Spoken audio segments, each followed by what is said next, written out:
binuksan ng Strawberry Festival Trade Fair dito sa Kim 5 La Trinidad, Benguet. Formal na binuksan kahapon Marso 10, 2026 ang Strawberry Festival Trade sa Kim 5 parking area.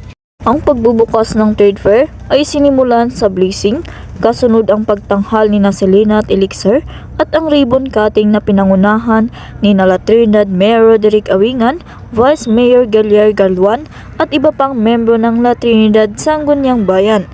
Sa kanilang mga talumpati, nagpaabot ng pasasalamat ang mga opisyal sa mga organizers at sa lahat ng dumalo sa pagbubukas ng trade fair na itinuring na isang pinakamahalagang bahagi ng selebrasyon.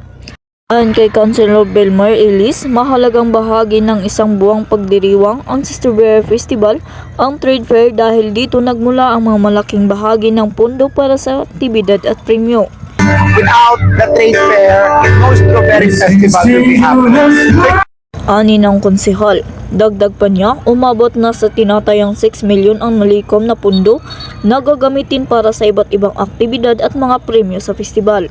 Inaasahan naman ng mga opisyal na hindi lamang magbibigay ng kasiyahan at makulay na karanasan sa mga bisita ang trade fair, kundi makakatulong din ito sa pagpapalakas ng lokal na ekonomiya ng La Trinidad sa pamamagitan ng pagsuporta sa mga lokal na negosyante at produkto. Tilma Sibuyakaw ng Benguet State University para sa DZWT 540 Radyo Totoo.